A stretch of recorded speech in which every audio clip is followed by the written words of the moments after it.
Hey, Bilal here. Before we start the show, I have a quick favor to ask. If you're enjoying the TED AI show, please take a moment to rate and leave a comment in your podcast app.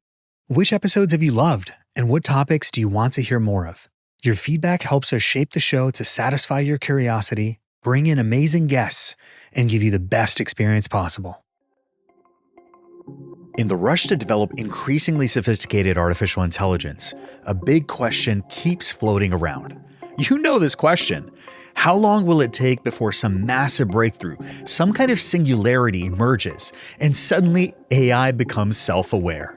Before AI becomes conscious? But we're getting way ahead of ourselves. Lately, reports from AI researchers suggest that AI models are not improving at the same rate as before, and are hitting the limits of so-called scaling laws, at least as far as pre-training is concerned. There's also worries that we're running out of useful data, that these systems require better quality and greater amounts of data to continue growing at this exponential pace. The road to a machine that can think for itself is long, and it's starting to sound like it may be even longer than we think. For now, clever interfaces like ChatGPT's advanced voice mode, the one I experimented with in an earlier episode this season, helps give some illusion of a human at the other end of this conversation with an AI. I was surprised by how much it actually delighted me, and even kind of tricked me, at least a tiny little bit, into feeling like ChatGPT was really listening, like a friend would. The thing is though, it's a slippery slope. We're building technology that is so good at emulating humans that we start ascribing human attributes to it. We start wondering, does this thing actually care? Is it actually conscious? And if not now, will it be at some point in the future? And by the way, what even is consciousness anyway? The answer is trickier than you might think. To unpack it, I spoke with someone who's been tackling this question from the inside out, from the perspective of the one thing we know is conscious, the human brain. One of my mentors, the philosopher Daniel Dennett, we sadly lost earlier this year. He said we should treat AI as tools rather than colleagues and always remember the difference. That's Anil Seth. He's a professor of cognitive and computational neuroscience at the University of Oxford. He studies human consciousness and wrote a great book about it. It's called Being You, A New Science of Consciousness. And that quote from his mentor, it's something that sticks with him. It sticks with me because I think we have this tendency to always project too much of ourselves into the technologies we build. I think this has been something humans have done over history, and it's always got into trouble because we tend to misunderstand then the capabilities of the machines we build. And also, we tend to diminish ourselves in the process. And I think the recent explosion of interest in AI is a very prominent example of how we're falling prey to this problem at this moment. So this is why Anil's on the show today. He's come to share why he thinks it's imperative we see AI as a tool, not as a friend, and why that difference matters to not only the future of this technology, but also the future of human consciousness. I'm Bilal Sidhu, and this is the TED AI Show, where we figure out how to live and thrive in a world where AI is changing everything.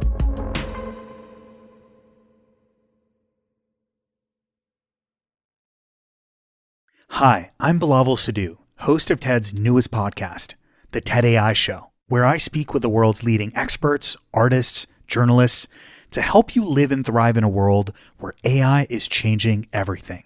I'm stoked to be working with IBM, our official sponsor for this episode. Now, the path from Gen AI pilots to real-world deployments is often filled with roadblocks, such as barriers to free data flow. But what if I told you there's a way to deploy AI wherever your data lives? With Watson X, you can deploy AI models across any environment. Above the clouds, helping pilots navigate flights. And on lots of clouds, helping employees automate tasks.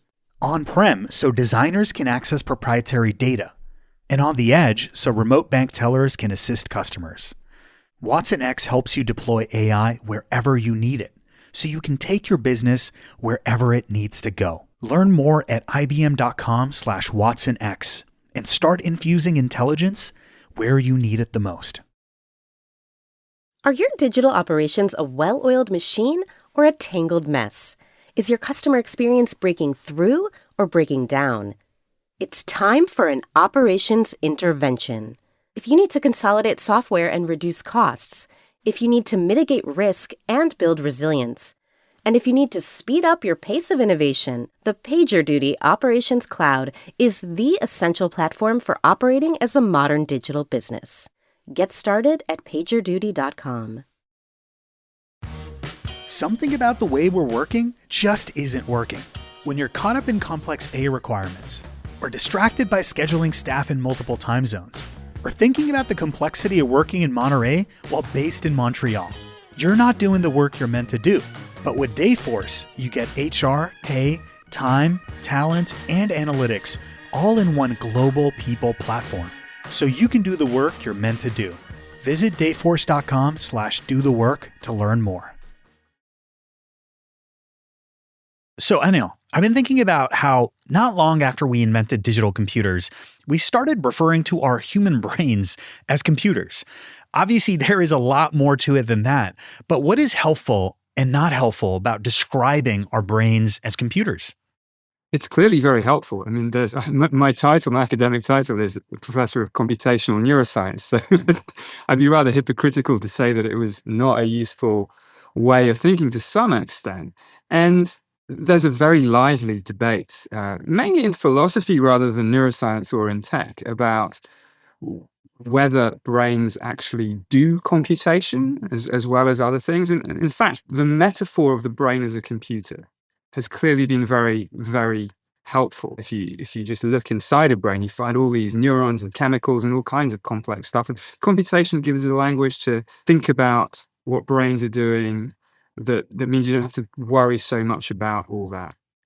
And of course, at the beginning of AI, there was this idea that intelligence might be a matter of computation. Alan Turing famously asked the questions about whether machines can think, and universal Turing machines were specified theoretically, which can do any computation. And the idea that, well, that might be what the brain is doing becomes very appealing. Also, at the birth of AI, Walter Pitts and Warren McCulloch realized that neural networks, these simple abstractions of artificial neurons that are connected to each other, that underpin a lot of the modern AI we have, actually serve as universal Turing machines. So we have this temptation, this idea to think, yeah, the brain is a network of neurons. Networks of neurons can be universal Turing machines, and these are very powerful things. So maybe the brain is a computer. But I think we're also seeing the limits of that metaphor and all the ways in which actually brains might perform computations, but they may also do other things. And fundamentally, we always get into trouble too when we confuse the metaphor for the thing itself. I love that. And I think a big chunk of that is also we talk so much about sort of these supercomputing clusters and just how fast technology is moving. And we're almost, losing some appreciation for the intelligence that's inside our craniums. And to put it very plainly, how much more complex is the brain today compared to even the most advanced AI systems? I mean, it's a totally different thing. I think we really do the brain a great disservice if we think of it purely in terms of sort of number of neurons. But even then, there are 86 billion neurons in the human brain and 1,000 times more connections. It's incredibly complicated, even at that level. Also, the brain is so intricate, like the connectivity in one area might be slightly different from the connectivity in another area. There are also neurotransmitters washing around. The brain changes every time a neuron fires. Synaptic connectivities change a little bit. It's not a stable architecture. And then there are all the glial cells and all the supporting gubbins that we often don't even think about, but are turning out to actually be significantly involved in the brain's function. There was a recent paper in Science, I think, that had this gargantuan, impressive effort to unpack in as much detail as possible 1 cubic millimeter of brain tissue in the human cortex. In this 1 cubic millimeter, you've got 150 million connections, nearly 60,000 cells. And And to store all that data in a standard computer was just an enormous amount to characterize. And even this is just it's not everything, right? Yeah. This is just a very detailed model. The brain is very complex, very complex. That is quite amazing. What's also interesting about the sheer complexity in the brain is the brain doesn't sit in a vat, right? At least not usually. And of course, the brain works in concert with the rest of the body. Does that aspect of being embodied give humans any advantages over AI systems? I think it depends what you want the system to do. You're absolutely right. Brains didn't evolve in isolation. They evolved in response to certain selection pressures. What were those selection pressures? They weren't sort of write computer programs or write poetry or solve complex problems. Fundamentally, brains are in the business of keeping the body alive and later on moving the body around, so control of action, things like that. And those imperatives, fundamental to me, to understanding what kinds of things brains are, they are part of the body. They're not these kind of meat computer that moves this body around from one meeting to another. Chemicals in the body affect what's happening in the brain. The brain communicates with the gut, even with the microbiome. We're seeing all these kinds of effects that transpire within the body. And then, of course, the body is embedded in a world, and there's always this feedback from the world. And understanding these nested loops of how the brain is embedded within a body and the body is embedded within a world, I think that's a very different kind of thing than the abstract, disembodied ideal of computation that drives a lot of our current AI, and of course is also represented in a lot of science fiction. We have things like HAL, which are 2001, which, okay, there's a body as the spaceship, but it's a kind of disembodied intelligence in many ways. So then how important is it that we're embodied to have consciousness and intelligence? And we'll get to the definitions in a bit, because I'm curious what happens when you embody an AI. And if I'm, of course, thinking of all the humanoid robot demos that we've seen lately, where it seems to be this crude representation of kind of what we do. Like, we've got sensor systems that perceive the world and we build a map of it, and then we can figure out how to take action in it.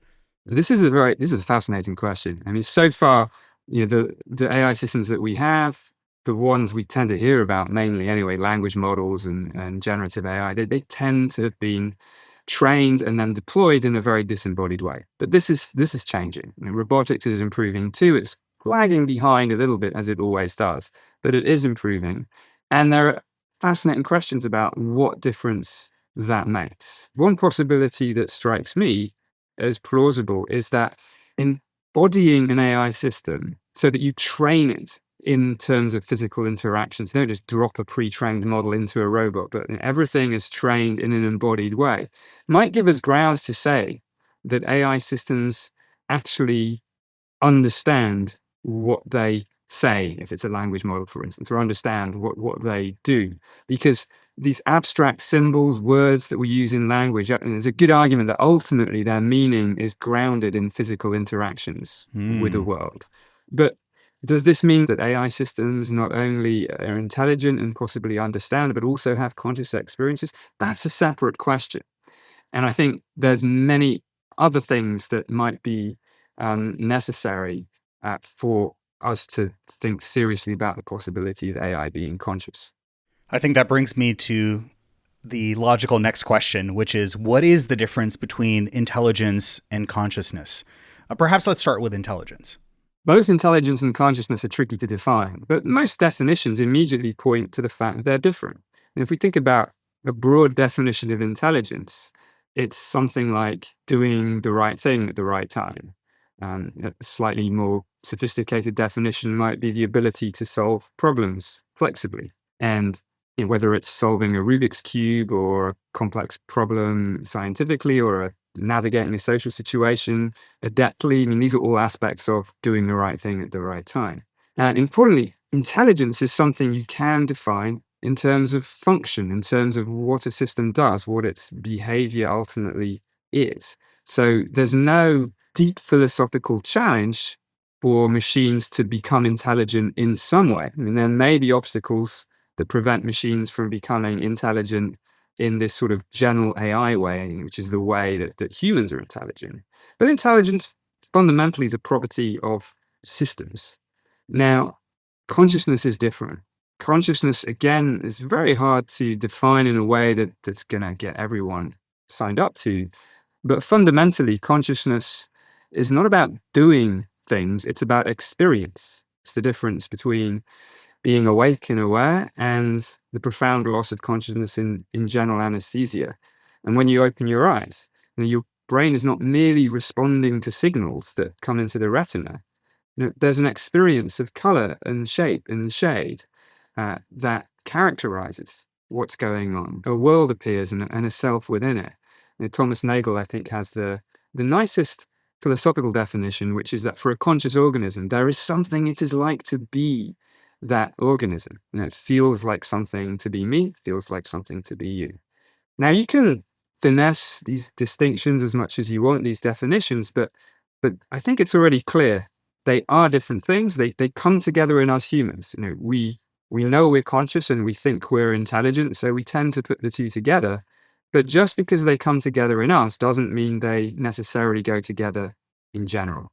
As you describe consciousness and this sort of subjective experience, a term that keeps getting thrown around in AI circles now is like qualia, right? This notion of subjective conscious experiences and figuring out if large language models can actually have this. Certainly they're good at like making it seem like they do, especially the jailbroken models.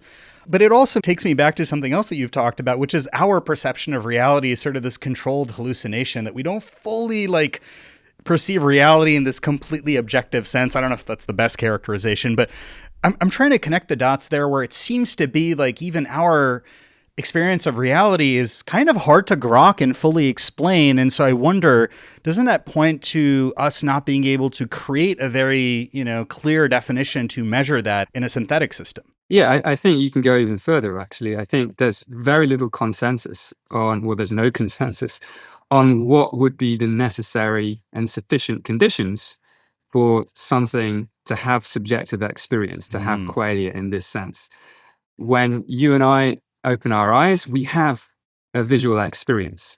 It's the redness of red, the greenness of green. This is the kind of thing that philosophers call qualia.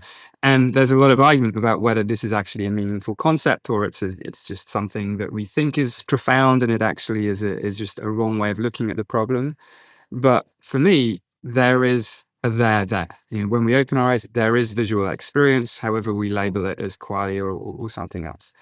But for a camera on my iPhone, well, no, we don't think there's any experiencing going on. So what is the difference that makes a difference? And could it be that some kind of AI that's a glorified version of my camera on the phone would instantiate the sufficient conditions so that it not only responded to visual signals, but had subjective experience too?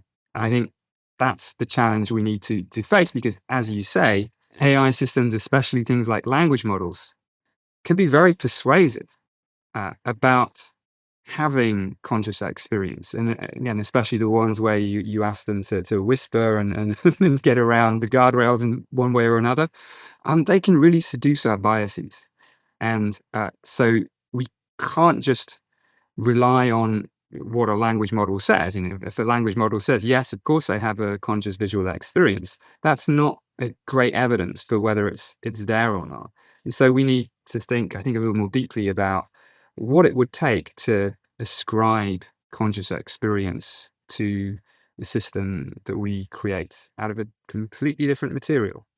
Material is an interesting point you're bringing up, sort of the substrate from which intelligence and perhaps consciousness can emerge, because what you are saying is that, I think it seems clear that we could have a superhuman intelligence level AI system that isn't necessarily conscious. But I do wonder when people make arguments like, hey, well, if we just keep throwing more data and compute at this thing and it keeps getting more and more intelligent, consciousness will be this emergent property of this system. And it almost has this like techno-religious kind of fervor to it. Why do you think consciousness might be uniquely biological? Why does the nature of the substrate matter? I don't know that it matters, but I think it's a possibility worth taking seriously. In a sense, the opposite claim is equally odd. Why should consciousness be a property of a completely different kind of material? Yeah. Why would computation be sufficient for consciousness? After all, for many things, the material matters. If we're talking about a rainstorm, you need actual water for anything to get wet. If you have a computer simulation of a weather system, it doesn't get wet or windy inside that computer simulation. It's only ever a simulation. And the way you set it up is also very informative, because there has been this implicit assumption, at least in some quarters, that indeed, if you just throw more compute and AI gets smarter in ways which can be very, very impressive and very, very sometimes unexpected too, that at some point consciousness just arrives, comes along for the ride, and the inner lights come on, and you have something that is also experiencing as well as being smart. And I think that's a reflection more of our psychological biases than it is grounds for having credence in synthetic consciousness. Because why should consciousness just happen at a particular level of intelligence? I mean, you could make an argument that some forms of intelligence might require consciousness. And those may be the kinds of intelligence that we humans have. But it's a bit of a strange argument, because there are plenty of other species out there that don't have human-like intelligence that are very likely conscious. And there may be more ways to achieve intelligence than through what evolution settled on for human beings, which is having brains that are also capable of consciousness. So the question for me, the fundamental question is computation sufficient for consciousness? If we try to design in the functional architecture of the brain as it is, and run it in a computer, would that be enough for consciousness? Or do we need something much more brain-like, at the level of being made of carbon, of having neurons, of having neurotransmitters washing around, of being really grounded in our living flesh and blood matter? And I don't think there's just not a knockdown argument for or against either of these positions. But there's, to me, good reasons to think that computation is likely not enough, and there are at least some good reasons to think that the stuff we're made of really does matter. Given all of this, you do believe that it's unlikely that AI will ever achieve consciousness. Why is that? I think it's unlikely, but I have to say it's not impossible.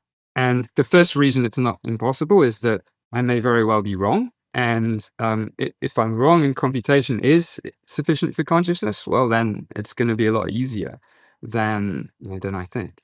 But even if I'm right about that, then as AI is evolving and as our technology evolves, we also have these technologies that are becoming more brain-like in various ways. We have these whole areas of neuromorphic engineering or neuromorphic computing, where we're building systems which are just sticking closer to the properties of real brains. And on the other side, we also have things like cerebral organoids, which are made out of brain cells. They're little mini brain type things grown in the dish. They're derived from human stem cells, and they differentiate into neurons, which clump together and show organized patterns of activity. Now, they don't do anything very interesting yet.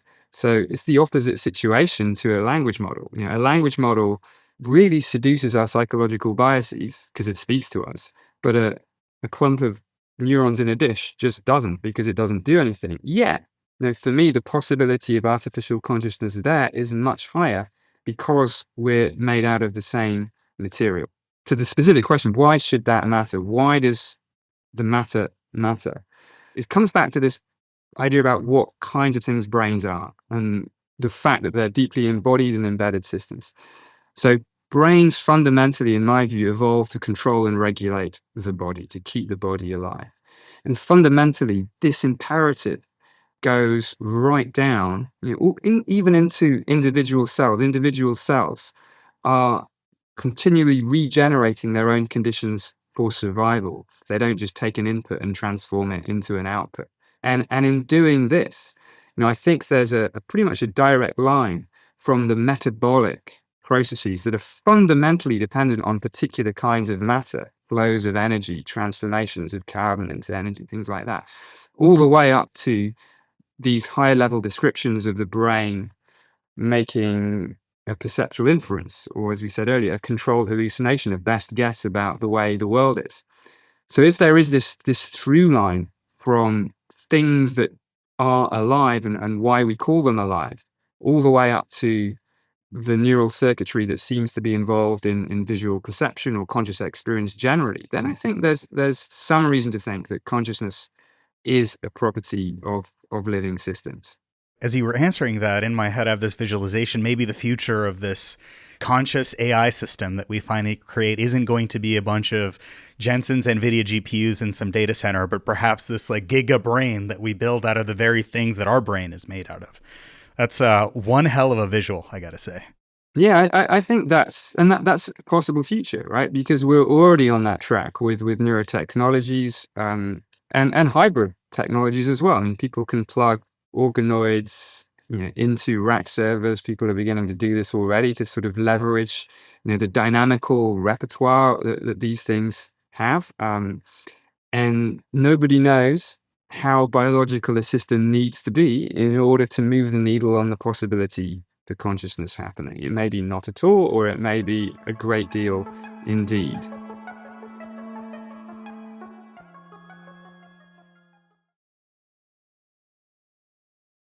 Hi, I'm Bilaval Sidhu, host of TED's newest podcast, the TED AI Show, where I speak with the world's leading experts, artists, journalists, to help you live and thrive in a world where AI is changing everything. I'm stoked to be working with IBM, our official sponsor for this episode. Now, the path from Gen AI pilots to real-world deployments is often filled with roadblocks, such as barriers to free data flow. But what if I told you there's a way to deploy AI wherever your data lives? With Watson X, you can deploy AI models across any environment. Above the clouds, helping pilots navigate flights. And on lots of clouds, helping employees automate tasks. On-prem, so designers can access proprietary data. And on the edge, so remote bank tellers can assist customers.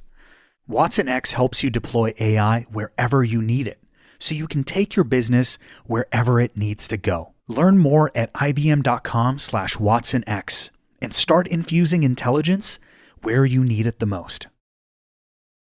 Are your digital operations a well-oiled machine or a tangled mess? Is your customer experience breaking through or breaking down?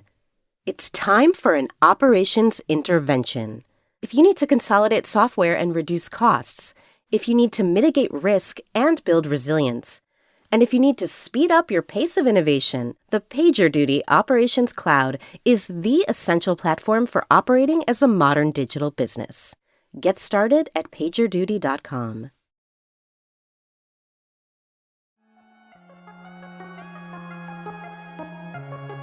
So I have to ask the question, can artificial neural networks then also teach us something about biological neural networks?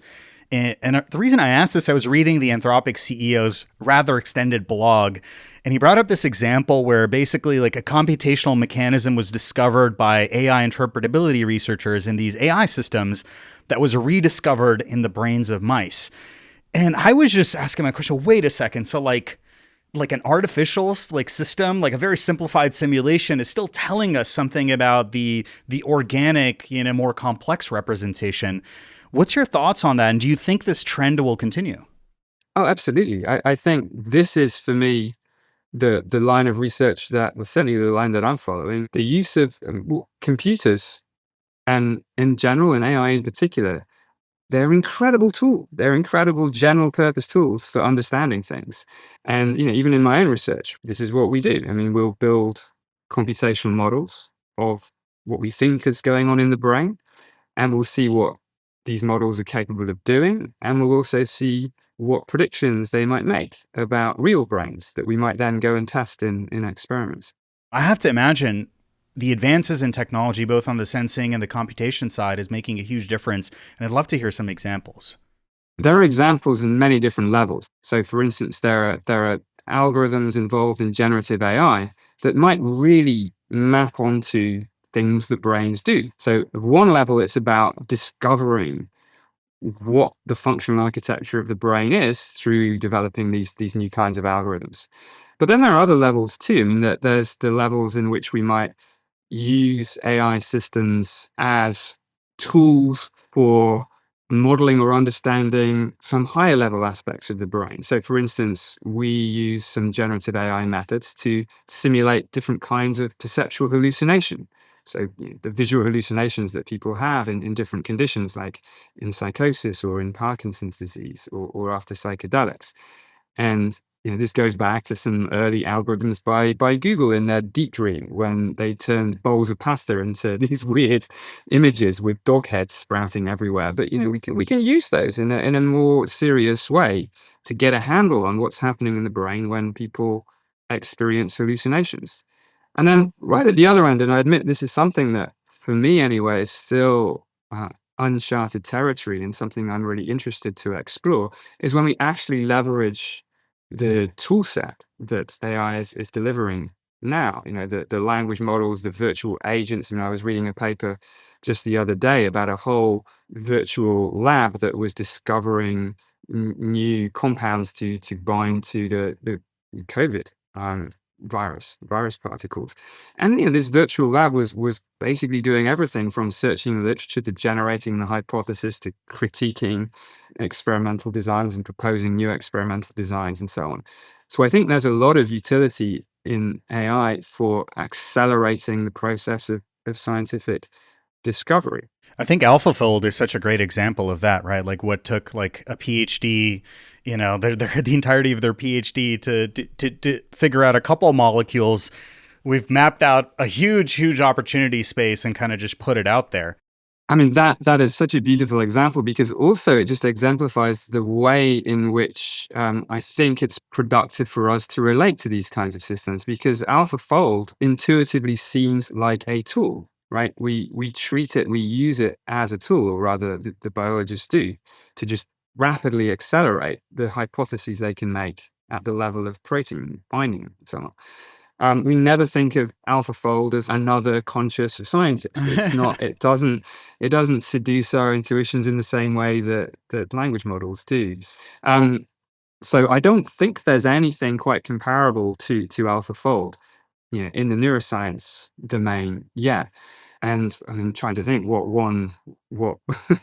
what the equivalent problem would be. What one thing might be, and this is very speculative. Maybe somebody's working on this already. But one of the big unknowns in the brain is really how it's wired up. There was another recent paper looking at the full wiring diagram of the brain of a fruit fly, and this is an incredible resource already.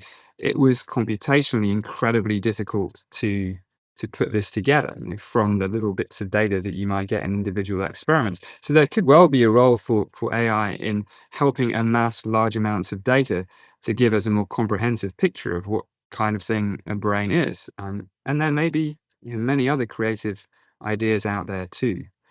But all of them, I think, would treat the AI as, in I think the most productive way, as a kind of tool. I agree. There's a lot of inclination to, I call it the co-pilot versus captain question. A lot of people are like, yeah, this is like my personalized Jarvis, and I'm going to be like Tony Stark in the lab and just like, doing what I need to do, and it just like preempts my needs. And it's cool that it's not constrained sort of by wall clock time, right? That you can just throw more compute at it and they can move faster. But fundamentally, to me, it feels like humans are still doing the orchestration. What do you think are the risks of going the other route, where we start feeling like these systems should be the captain, and let's build the grand AGI system and ask it what to do, and then let's do it blindly? Yeah, I think, there's of course a huge amount of uncertainty. Maybe it's not a terrible idea in some ways, but it does strike me as something that is certainly not guaranteed to turn out very well. And human intuition still seems very important in interpreting the suggestions that might come from AI, or just what AI will deliver in whatever context. Having a human in the loop still seems to be very, very important. Yeah, but there are some larger risks here, that to the extent we do this, then I think we are moving back towards imbuing artificial intelligence with properties that it may not, in fact, have. Things like, oh, it really does understand what it's doing, or it may be indeed be conscious of what it's doing as well. I think if we misattribute qualities like this to AI, that can be pretty dangerous, because we may fail to predict what it will do. Another concept from Daniel Dennett is something called the intentional stance. And it's a beautiful idea about how we interpret the behavior of other people. Is because I attribute beliefs and knowledge and goals to you or to whoever I'm interacting with. And that helps me predict what they're going to do. Now, if we do this with AI systems, and this is what language models in particular encourage us to do, then we may get it right some of the time, but we may get it wrong some of the time too, if the systems don't actually have these beliefs, desires, goals, and so on. And that can be quite problematic. There's the other side to all of this too, where, technology is also advancing to a degree where we can kind of coarsely figure out what's going on in people's minds. And so earlier in the season, we had Nita Farahani on, and she touched on the concept of cognitive liberty. And we were basically nerding out over how we're basically putting all these like neural biometric recorders on ourselves. And yes, right now they can coarsely read our brains. And what was even trippier to learn about is manipulating our dreams with targeted dream incubation. What keeps you up at night when you think about sort of the ethical considerations from AI kind of making our minds more of an open box than they have been in the past?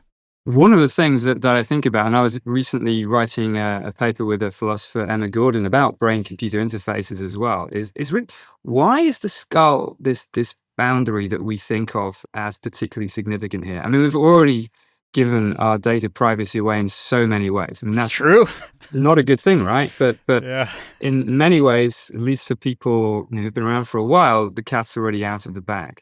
But the idea of getting inside the skull does seem to be significant, partly because there's no other boundary that's left. Yeah. And while we're very used to the ideas, the importance of things like preserving freedom of speech, then there isn't really the same degree of attention paid to something like freedom of thought. Right.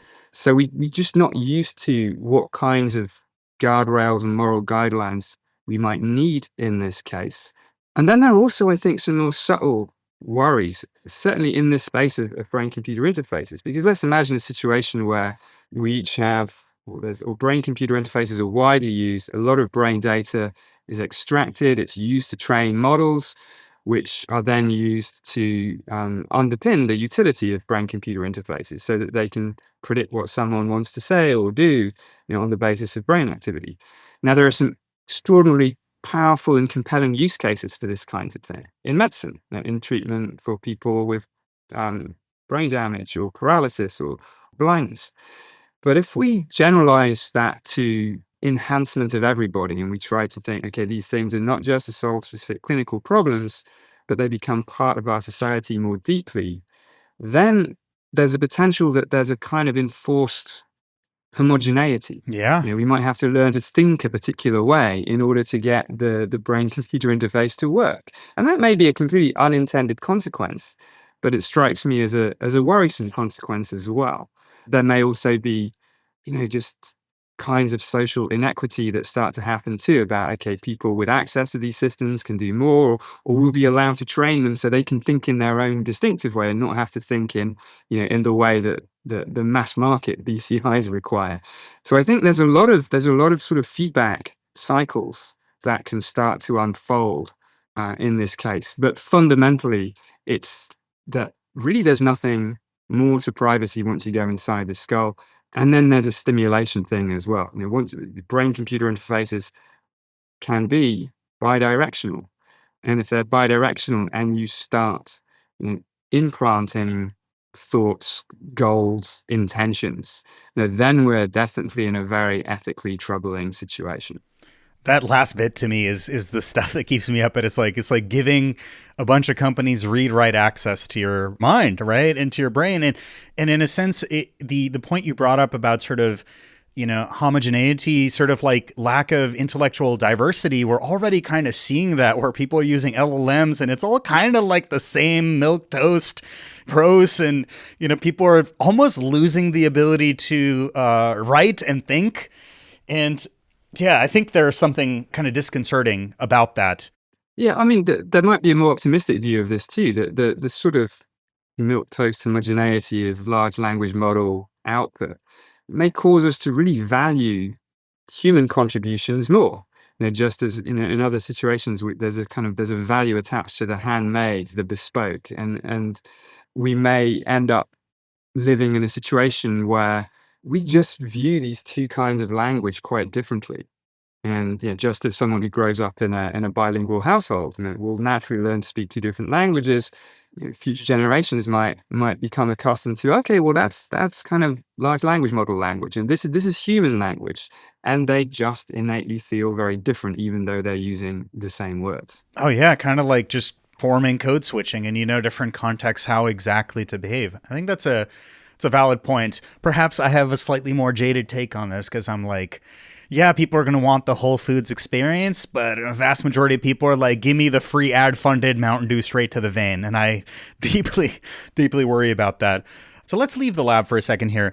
What are the kinds of AI tools that you yourself are using outside of the context of the lab?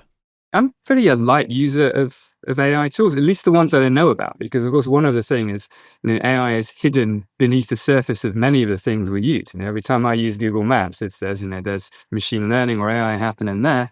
I do use language models increasingly, sort of as verbal sparring partners rather than as sources of text that I will then edit or use directly. And it's a kind of as glorified search engines in that sense. And I find them more and more useful, but I still don't trust them. I think it's a case of using them to help humans think more clearly rather than to outsource the business of thinking itself. So have you ever, whilst interacting with all these large language models, felt yourself forming a connection with these systems, or are you able to keep that separation and distance? Like almost like you're forgetting it's a tool and kind of more like a colleague. Does it ever feel like that? It does. And, this is another of the things that keeps me up at night. Back to that question. Because there's something so seductive about the way we respond to language that even if at one level we can be very, very skeptical that there's anything other than just sort of statistical machination happening, the feeling that there's a mind that understands and might be conscious is extremely powerful. And I'm thinking, one way of thinking about this is that there are plenty of cases where knowledge does not change experience. So, for example, lots of visual illusions. There's a famous visual illusion called the Muller-Lyer illusion, which is a visual illusion where two lines look different lengths because of the way the arrows point at the end, but if you measure them, they're exactly the same length. And the thing is, even if you know this, even if you understand what's happening in the visual system that gives rise to this illusion, they will always look, the way they do. There's no firmware fix for our brains to fix that. That's right. And so the worry for me is that there will be similarly cognitively impenetrable illusions of artificial consciousness. That if we're dealing with sufficiently fluent language models, especially if they get animated in deepfakes or even embodied in humanoid robots, that we won't be able to update our own wetware sufficiently in order to not feel that they are conscious. We will just be compelled to have those kinds of feelings. And that is a very problematic state to land in too, because if we are unable to avoid attributing, let's say, conscious states to a system, then again, we're going to be in the business of attributing it with qualities it doesn't have and mispredicting what it's going to do and leaving ourselves more open to coercion and more vulnerable to manipulation, because if we think a system really understands us and cares about us, but it doesn't, it's actually just trying to sell us Oreos or something, then that's a problem. And I think that the most pernicious problem here is something that goes right back to Immanuel Kant and probably before, which is the problem of brutalizing our own minds. Because here, if we are interacting with an artificial system that we can't help but feel is conscious, we have two options broadly. We can either be nice to it anyway and care about it and bring it within our circle of moral concern. And that's okay, but it means that we will waste some of our moral capital on things that don't need it and potentially care less about other things, because we humans have this in-group, out-group dynamic. If you're in, you're in, and if you're out, you're out. So we might either do that, Or we learn to not care about these things and sort of treat them in the same way that we might treat a toaster or a radio. Um, and that can be very bad for us psychologically, because if we treat things badly, but we still feel they are conscious, that's the point that Kant made. That's what brutalizes our minds. It's why we don't poke the eyes out of teddy bears or pull the limbs off dolls. The science fiction film and then series Westworld dealt with this beautifully. How dangerous it is for us to take this perspective. So this keeps me up at night because there's no good option here. We need to think very carefully, not only about the possibility of designing actually conscious machines, which, even if it is unlikely, if it happened, would be very ethically problematic because, of course, if something actually is conscious, it's a moral subject, and we would need to be very careful about how we treat it. But even building systems that give the strong appearance of being conscious is also problematic for different reasons. And this scenario is basically already with us, or will be very soon, unless we think very carefully about how we design these systems and design against giving that impression in some way. I think you very beautifully paint this picture of why it's problematic on both ends, right? Like treating it like the Rick and Morty, this robot wakes up. What is your purpose? Your purpose is to put butter on my toast. That is your purpose. Just get back to please putting butter on my toast. And it has this existential crisis. And I think on the other end, the Westworld example is very valid too, where you have things that are indistinguishable from humans, and we go act out all these sort of lower urges, or whatever the right way to put that, and we suddenly start bringing that sort of behavior to interactions with actual humans. But the real question I come at is where you ended, which is from a user experience standpoint, right? A lot of people think that it is important to have these systems be as human-like as possible and meet the user sort of where they are. Do you want to talk about why we need to be more nuanced? And do you have any ideas for what that sort of what would be a better way to build these systems? Because it seems like either extreme kind of sucks. I think this is super interesting, and in fact, I think talking to you just now is helping give focus to this as a serious design challenge, and I'm not sure it's one that's been well addressed so far. Because of course, yes, there is a good reason to build systems with which we can interact very fluently. It can also be very empowering. If we can have a machine generate code by talking to it about what we want a program to do, that's hugely empowering for many people, so long as it does the thing that it's supposed to do and not something else. But is there a way of having the benefits of that, designing systems so that we can preserve the kind of fluent interaction that natural language gives us, but in a way that still at least pushes back to some extent on the psychological biases that then lead us to make all these further attributions of consciousness, of understanding, of caring, of emotion, and all of these things. I don't know what the solution is, and I'm not. But I think it's a really important problem. And one, the simple solution would be, okay, these things just have to watermark themselves to say, I am not conscious, I don't have feelings, and of course, language models do that, and until you play around with them, press them a little bit. But that may not be enough. I mean, there may have to be other ways where we design interfaces which, through practice or through education or through some other manipulation, are shown. And this is really a question as much for psychology as it is for technology. What kinds of things preserve fluent interaction but do not succumb to our psychological biases and what properties we attribute. I would love to see progress focus on that problem, because that would show the line we need to walk. And you're right that there aren't any solutions. Do you think we can build those antibodies?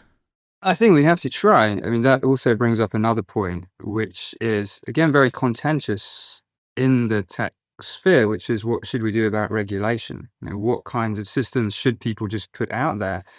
And what I come back to in that conversation is always the fact that in other domains of invention and technology, we're very cautious. We don't put a new plane in the sky without being fairly sure it's not going to fall out. We don't release a new drug on the market unless we can be very sure it's not going to have unintended side effects or consequences.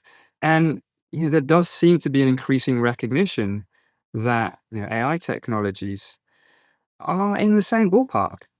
And doesn't mean that we want to stifle innovation, of course, but we can help shape and guide innovation. I think there's again a sweet spot to be found there. And then on the other side, the education. One of the challenges there, of course, is that things are moving so fast that it's very hard to keep up. But it's important to try.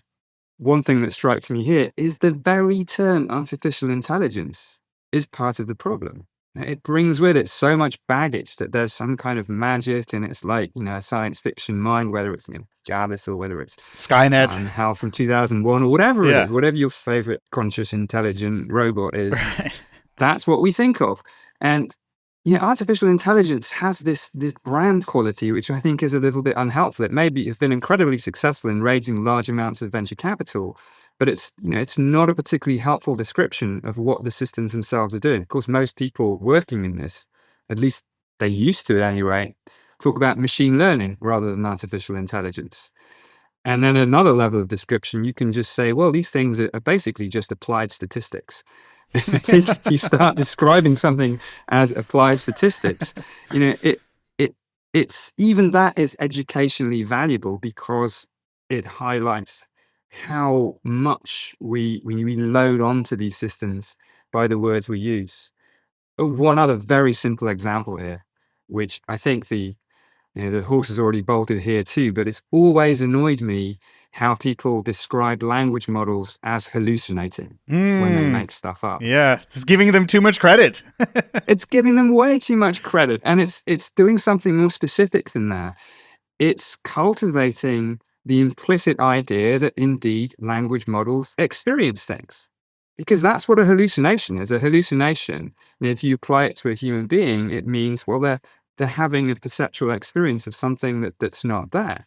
And the fact that that linguistic term caught on so quickly, I think is itself telling because it just revealed okay, there's some implicit assumptions about what people think these things are doing. But it's also, positive feedback, it's unhelpful because it leads us to, again, project qualities in. And if we're going to use a word, I wish they'd used confabulation. Because in human psychology, confabulation is what people do when they make stuff up without realizing that they're making stuff up.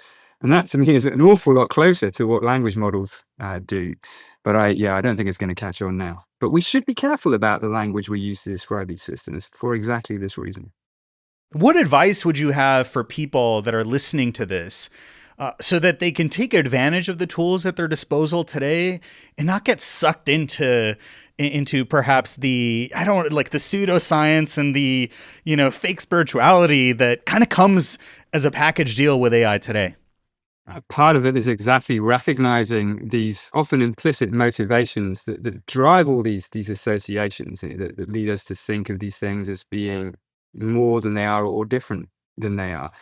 And in the extreme, it gets pretty religious, right? I mean, there's the idea of the singularity, which is a sort of the techno-optimist moment of rapture, and the possibility of uploading to the cloud and living forever with the promise of immortality. I mean, the story is it's textbook religion, right? And so that in itself, I think, is useful to bear in mind that there's a larger cultural story behind this. It's not simply an objective description of where the technology is. And then cashing that out further, it is, for me anyway, it's just a matter of continually reminding myself of the differences between us and the technologies that we build, to resist the temptation to anthropomorphize, to project human-like qualities into things, to retain a slightly critical attitude to what's going on behind the interface, that it is not an alternative person. This can be easier said than done because, as we were discussing before, one of the things that keeps me up at night are these cognitively impenetrable illusions of intelligence, consciousness, and so on that AI systems can bring to bear. But I think it's just at its most basic, reminding ourselves that if we think an AI system is a reflection of us, that it's something in our image, what we're probably doing is overestimating its capabilities and underestimating our own capabilities. I love that. That's punchy. And that brings me to the last question, which is, given our discussion thus far, it makes me very curious. What is your idea of the sort of ultimate final form of AI, if you will, that appeals to you as a neuroscientist? Like, what excites you the most about the potential for this future, where AI can serve human intelligence and consciousness? This is a very, very good question. I mean, I think my optimistic vision about this is not some sort of single super intelligence like deep thought and Hitchhiker's Guide to the Galaxy or whatever it might be. That's a single super intelligent entity.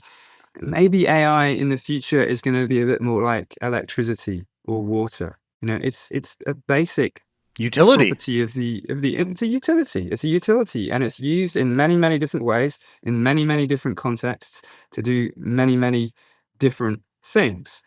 And it's in this world we face the challenge of recognizing that there are some things which we once thought were distinctively or uniquely human, which aren't, and so there will be a social disruption to that.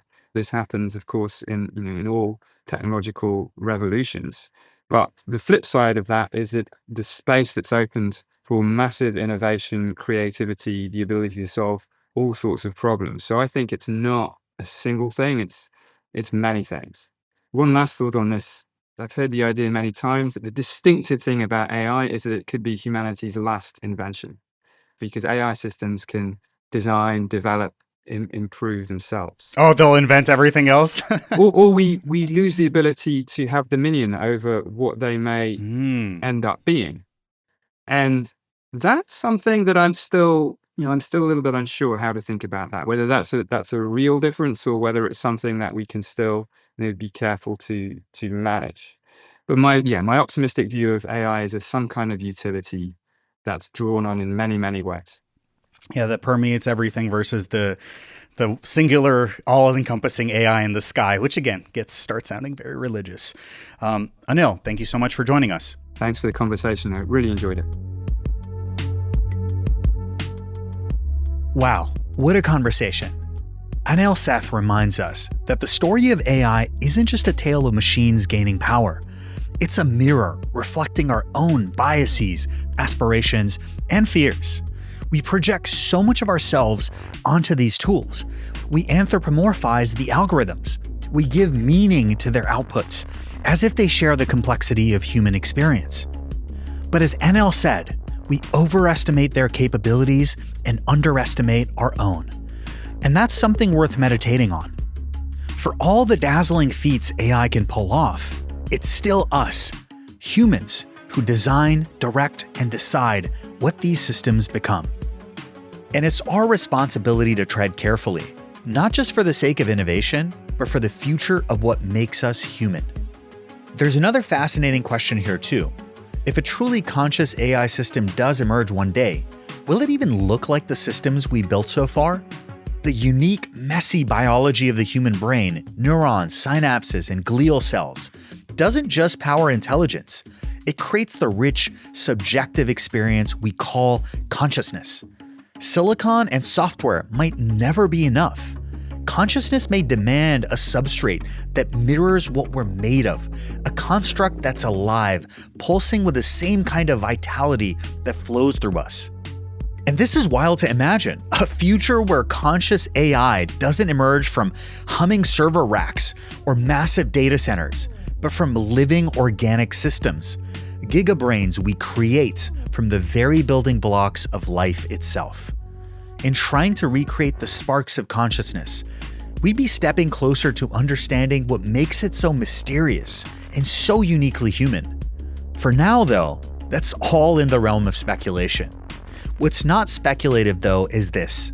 The choices we make today, how we design, interact with, and regulate these systems, will shape not just the future of AI, but the future of our own humanity. And as much as we might marvel at the power of these tools, it's our responsibility to stay grounded, to remind ourselves that these systems are reflections of us, not replacements for us. It's truly an incredible moment to be alive, and a terrifying one too. And as we grapple with the unknowns ahead of us, perhaps the best question we can keep asking is, what kind of future do we want to create? Not just for AI, but for ourselves. The TED AI Show is a part of the TED Audio Collective and is produced by TED with Cosmic Standard. Our producers are Dominic Gerard and Alex Higgins. Our editor is Banban Cheng. Our showrunner is Ivana Tucker, and our engineer is Asia Pilar Simpson. Our technical director is Jacob Winnick, and our executive producer is Eliza Smith. Our researcher and fact-checker is Jennifer Nam. And I'm your host, Bilaval Sidhu. See y'all in the next one.